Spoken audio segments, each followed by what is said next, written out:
What happens when two seasoned business leaders get together?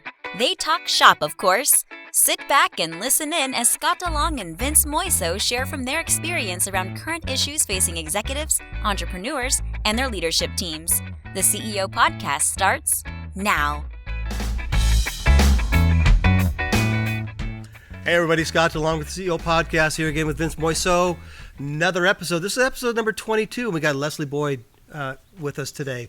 I did some work with their company a while back, and what really impressed me was at least two people that worked under you wanted to make sure that they gave credit for how well a job you were doing managing them and managing the whole department, right?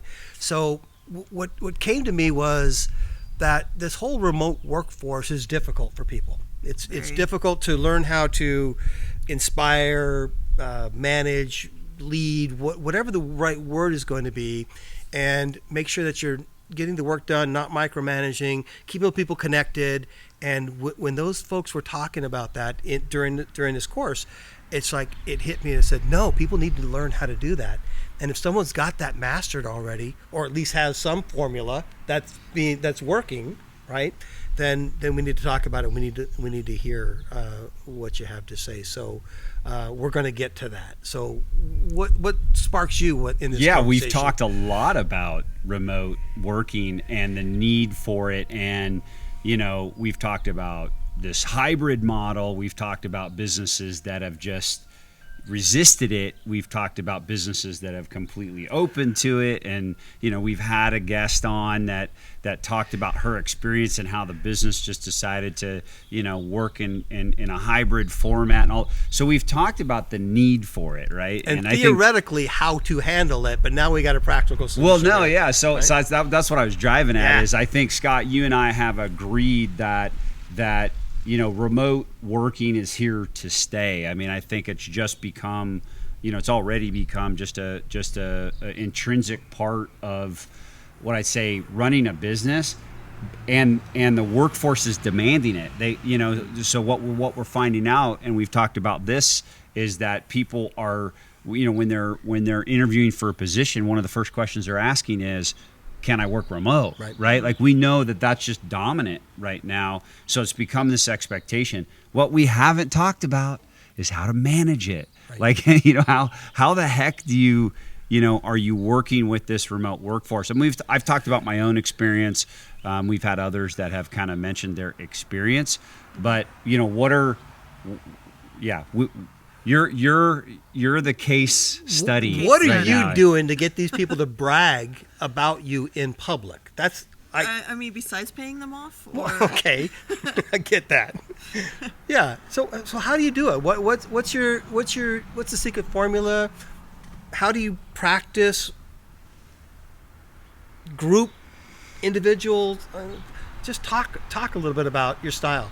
Yeah, so, I have got 11 people on the direct marketing team, and every single one of us is remote. So it's very unusual right now for that to even be the case. Wow. Number one, in a law firm to have that many people, but, secondly, everybody is remote.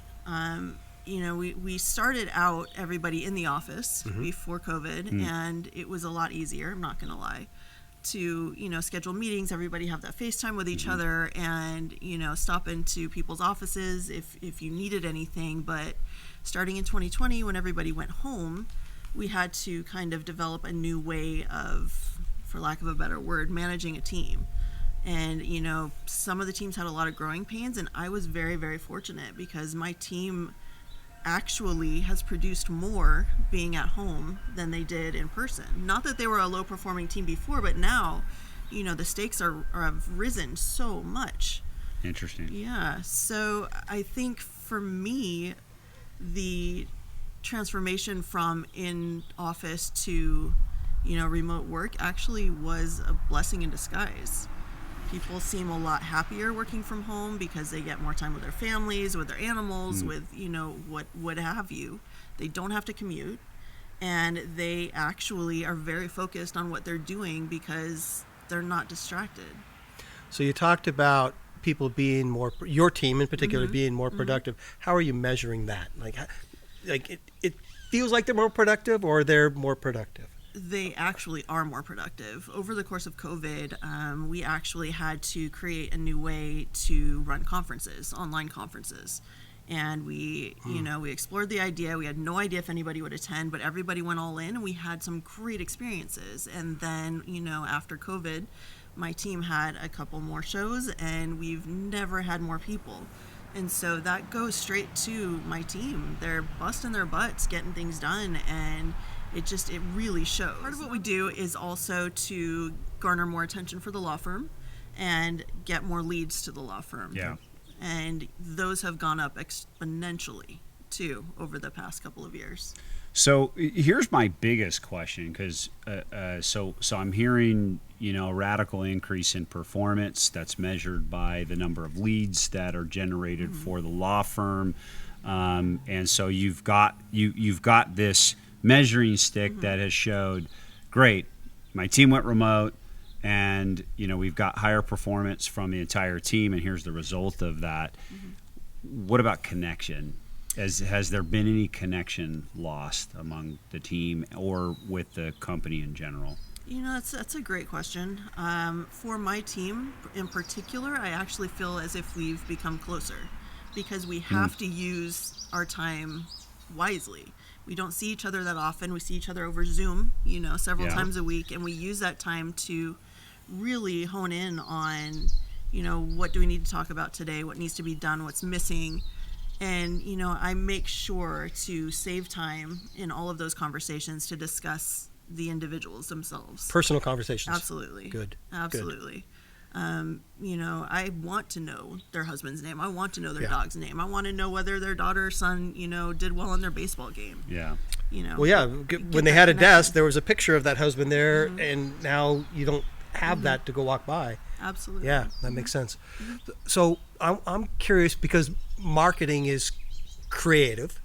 Have you how in creativity works in teams? I mean, I've watching synergy and things like that happen. How are you building that and keeping that creative juice flowing with this team?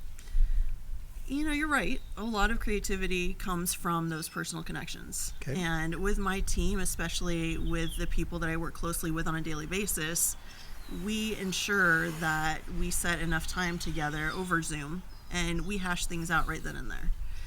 We brainstorm on, over Zoom. We don't do anything on our own when it comes to coming up with group projects like that. Yeah. It's virtually impossible to work in a complete silo like that and actually, devise something that's worth using. For sure. Yeah. So my other question is about conflict. And when you're dealing with humans, there's going to be conflict, and I define conflict as a difference of opinion. Sure. We're going to see things differently, therefore, right, it creates some conflict. It doesn't have to be a fight, but how do you manage conflict? Is it with the entire team at the same time? Do you break that down to one-on-one? I mean, it's got to be more difficult. Actually, I believe in praising in, a group setting and addressing conflict one-on-one. Okay. I don't like to bring that out in front of everybody. I try not to ever do that. I don't want to call somebody out for their mistakes, because we all make them. And so I just set up time one-on-one with people to help them address, what happened here, what's going on, how can I help you, and really just have that personal connection and use that to resolve. So I think that's the important part right there, having a personal connection first. And if you have that connection and you're praising them for the things that they're doing right, they're more willing to accept the critique. Sure. Right? Sure. It's just human nature. And if I just come down on you constantly, you're just going to back away and you're not going to be there anymore. Absolutely. So that connection matters. And are you having one-on-ones with people as well? I am. On your Zoom? I am. How often? It depends. I have 5 direct reports, and all of them I do one-on-ones pretty much weekly. Okay.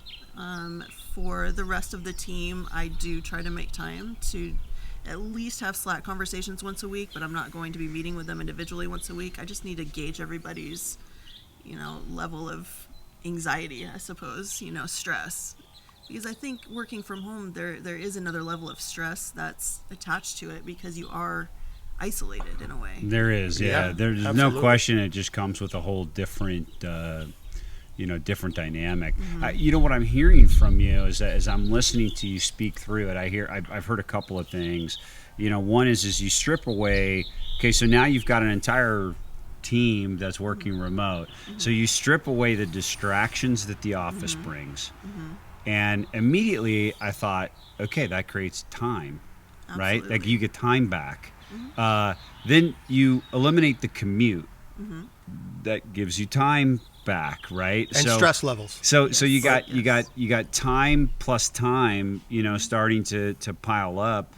That then what you've done to fill that in to keep connection, because I think that's I asked that question specifically because I actually believe that's where so many companies are missing, in their ability to manage through remote workforces, keeping that workforce connected to the business as much as possible. You've filled now that time, those time gaps, you've filled that with one-on-one connectivity, with making sure that they feel connected, that, what would have happened, like Scott was talking about, is walking by the desk and seeing the picture, oh, by the way, how's your kids, how's your husband, whatever, right? You've now filled that in, even though you're missing that. And I wanted to repeat all that because I think it's important for the listener to understand that we fill in those blanks, that that's a big piece of, to me, as I'm listening to you, clearly that's a big piece of your success right now. You agree? It's hard to. You don't like bragging on yourself? I don't. I'm not good at that. But I do think that that's part of the success of our team as a whole. We all make time for each other, and it doesn't just come from me. So my managers, so they feel connected with each other as well. Absolutely. The managers below me and all of their direct reports, they have one-on-ones, and they make sure that they get to know each other. And I stress that's really important.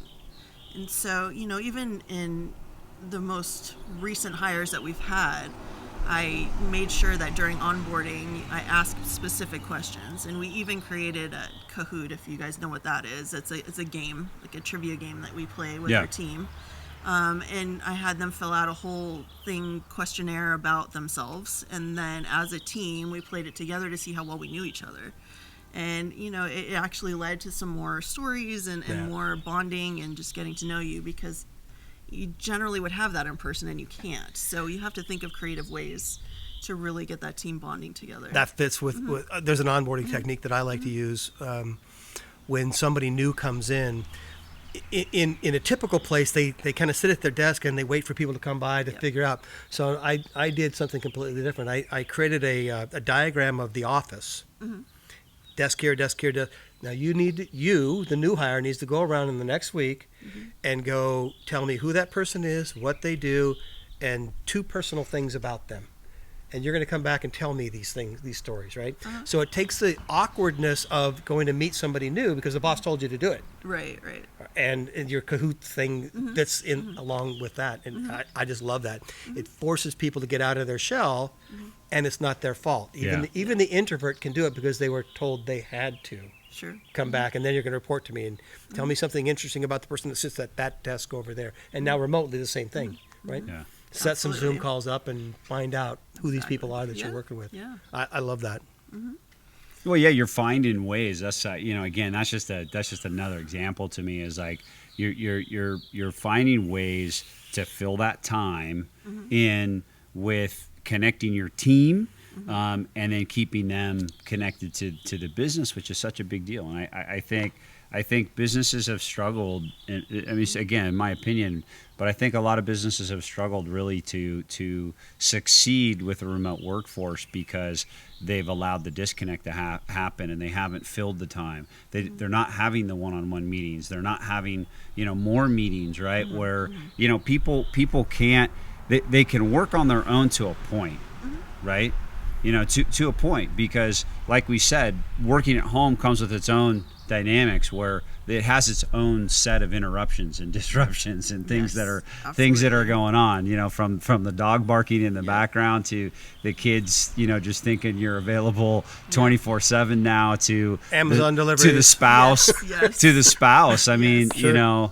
I even have it. I mean, I try to work at home a couple days, at least a couple days out of the week, just because I'm so much, even personally, I'm so much more productive.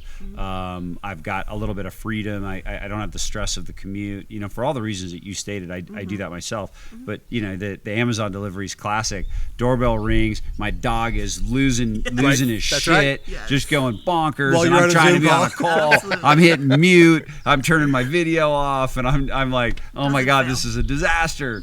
And it just comes with just a whole other set of. So let's talk about the video conference, the video calls. Do you require everyone to have their camera on? Yes, I do. Atta girl. Absolutely. Nice job. Yeah, high five on Not- that. not I'm working on that. Not I'm everybody does that. I'm not great and at that myself. I I want need to to do a better see job. them, and I don't think that you can have as much of a connection if everybody's got their cameras off.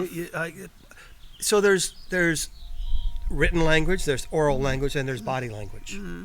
And the body language tells the story. Yes. And if I can read your eyes, if I can read your face, I can see what's going on with you. It helps direct my conversation with you. Yes. And I think that's really important. Absolutely. Audio calls only because you had to in the past. Well, we have video now. Let's get that so we can make connections with the people. In fact, one of the things, I personally like face-to-face better. We'll only do this podcast face-to-face, and there's a reason for that. One of the things that I say is I'm pretty good at reading body language, and on Zoom I can read your eyes. I can tell what's going on. In person, I think I can read your soul. I can see what's going on inside somebody, and then know where I need to go with that, depending on what the outcomes that we're looking for. So if you're not turning your Zoom, your camera on, change that right now, because it's really important.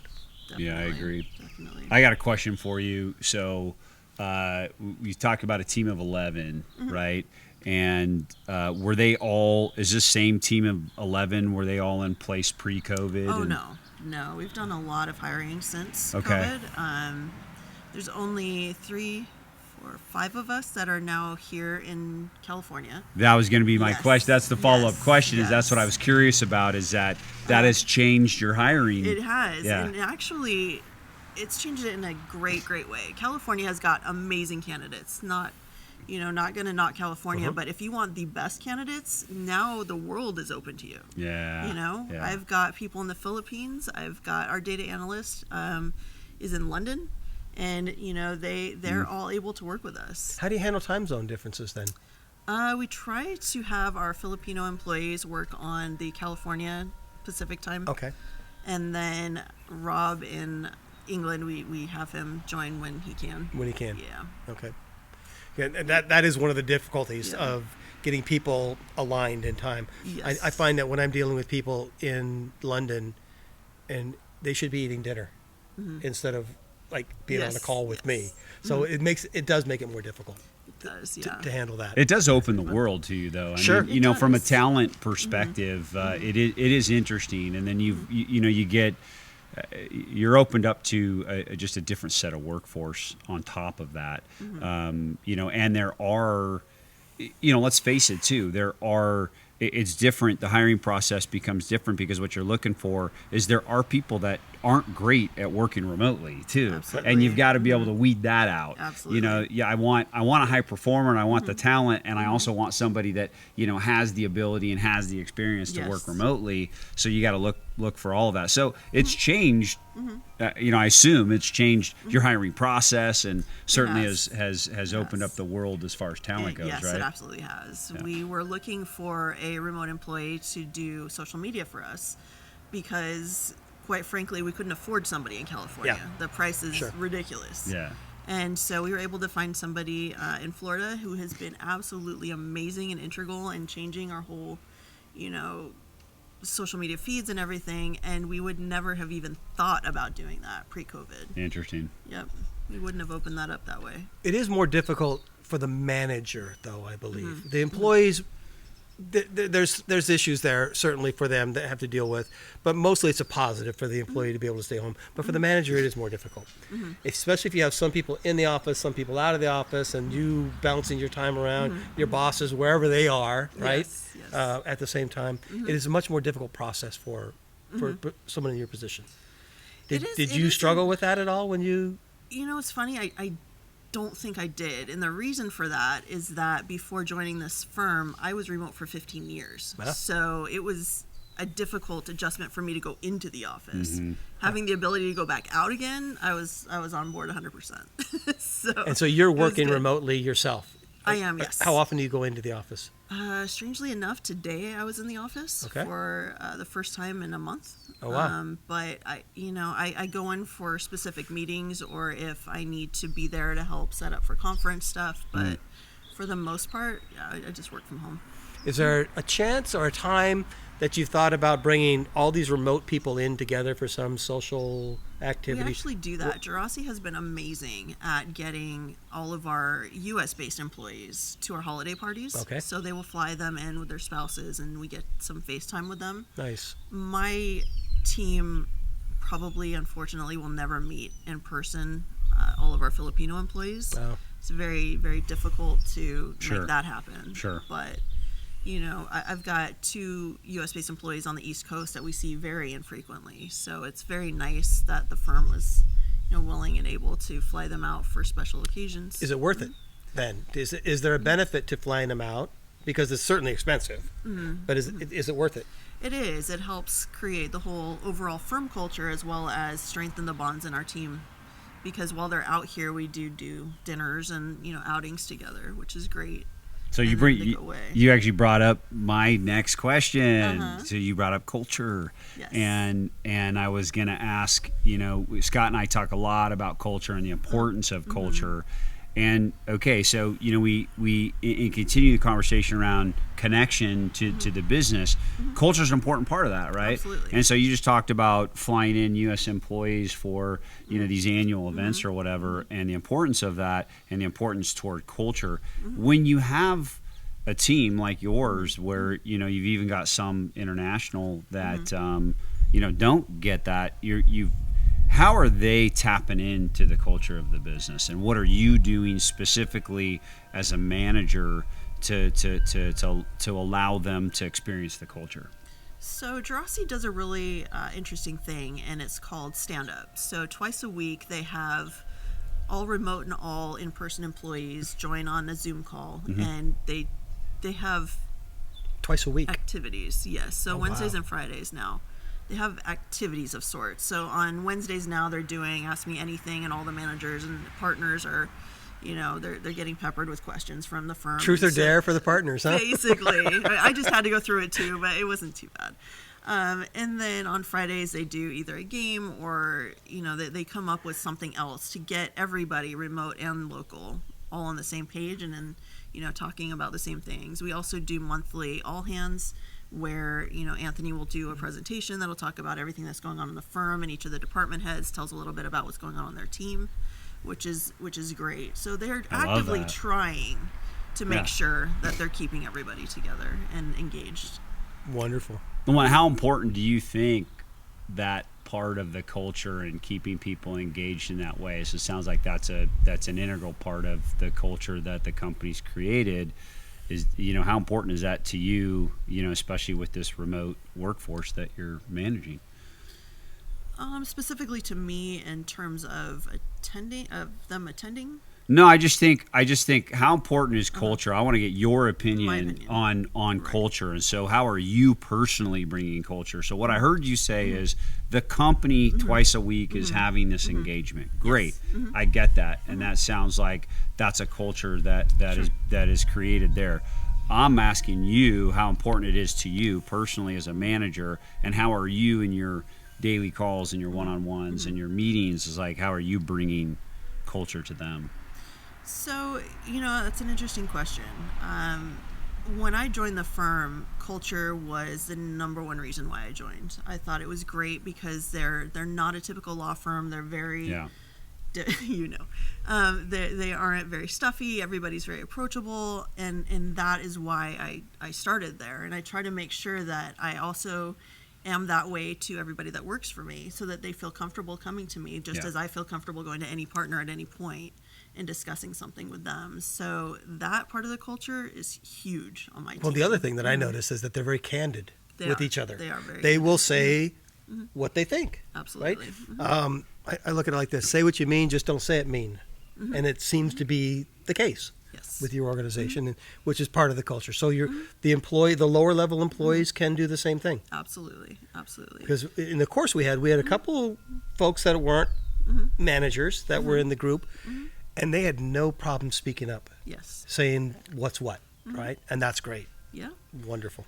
The firm is very good about that, and I want to make sure that that's the same on my team. I don't want people to be afraid to tell me if they think something can be done better, or afraid to say, hey, you know what, this person and I are really not getting along. How can you help? I just want to make sure that I'm approachable in that way, and I encourage them to come to me with things like that. So let me capture what I'm thinking. I think I'm hearing you saying the things that you're doing is in making sure that I get people on one-on-one. I get my team together often. The organization gets teamed together at least twice a week, plus the monthly all hands. So what you're doing is making sure connection happens. Yes. That's what it gets down to. Engagement. I'd call it engagement. Yeah. I mean, really, that's a stronger word, where you're keeping all employees, especially remote employees, engaged with the business. How do introverts deal with that, right?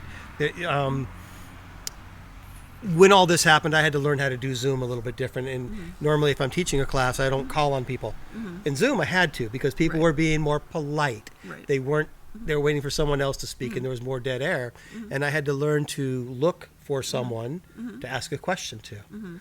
And I typically look for the introverts to get, because their voice matters too. Sure. They just aren't used to using it. Right. So are you having difficulty with introverts at all? Or do you have any in the marketing department? Strangely enough, I myself am one. But well, thanks for coming on television with us then. I have several people on my team who would prefer not to be on Zoom and not to have to speak up in front of people. And we understand that. But we also know that they have a very important role in our team, and we need to hear what they say. Yeah.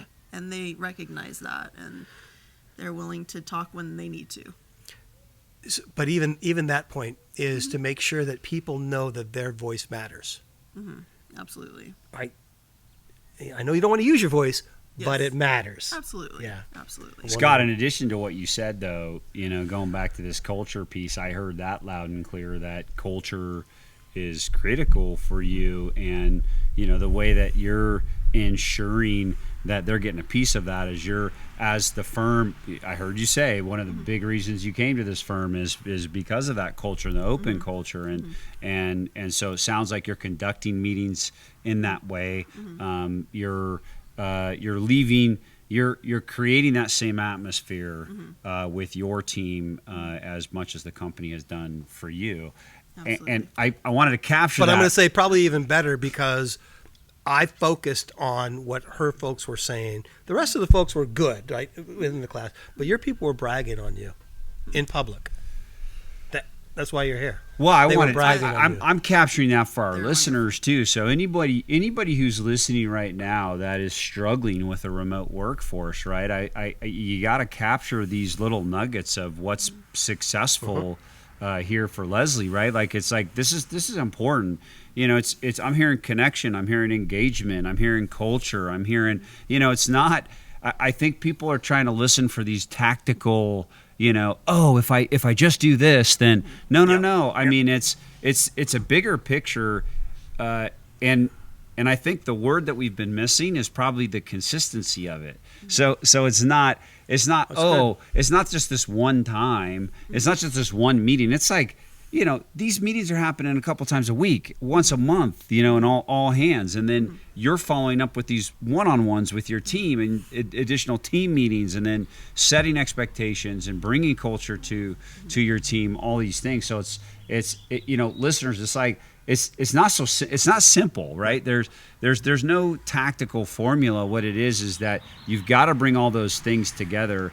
And I feel, for me, you just corroborated the way I was feeling around it, and kind of how I thought that really it's connection, engagement, culture that is really the ticket here. So I'm going to challenge something you said, because, and you're not wrong.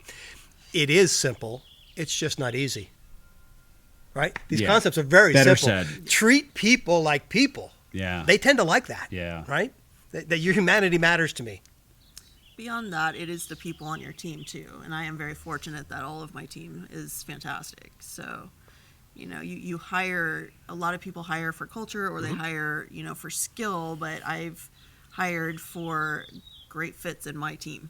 So they're fantastic. It's a great point that People you that make. not only get along with you, but will challenge you, right? Absolutely. To do both sides of that. Really Yeah. valid, really valid point. Right. They've got, it's hire the right people for your team that are going to fit what you're trying to do and what your purpose is. Yeah. All right. Well, we're at that mark, Scott. It goes fast, doesn't it? Well. So for you, Lesley, what's if you could offer some wisdom to our listeners, if there's one or two things where it's like, hey, if they've got a remote workforce or they're dealing with this, or maybe they're on the other side of it, is what are one or two things? Do them now. Start doing this. It's not going away. Remote workforce is here to stay. Yeah. It is unfortunately part of what we quote unquote call the new normal. And so the sooner you acknowledge that and just try to bond with your team regardless of where they are, really reach out, make an effort, and include them in decisions, the more likely they are to not only stay but thrive and help your team. Well said. Well said. So my takeaway is that it doesn't matter if the remote workforce is here to stay or not. It doesn't matter that if you're in the office or you're not, you're dealing with human beings. Treat them like that. Yeah. And they will respond appropriately most of the time. Like we talked a little bit about in the class that 5% of the world just doesn't because they fit into a category either called narcissist or sociopath, but most people respond well to be treated like a human being. Connect with them, talk with them, find out who they are, what's interesting to them. You're going to get better work out of them. You're going to get more loyalty out of them. You're going to have less turnover on all of that. And it matters to take time for people. Absolutely. Well, really appreciate you sharing your experience and certainly what's working for you. That was a great discussion. I loved it. And I think there's a lot for our listeners to take away from that. As always, you can find us on all the usual channels. Check us out on Spotify, Apple Podcasts. Watch us on YouTube. Check out theceopodcast.net. We want your feedback, so we'd love to hear from you. Any questions or anything like that. Any last words before we move on? Not for me. Oh, we're talking to an introvert here. All right, until next time. Until next time. Cheers.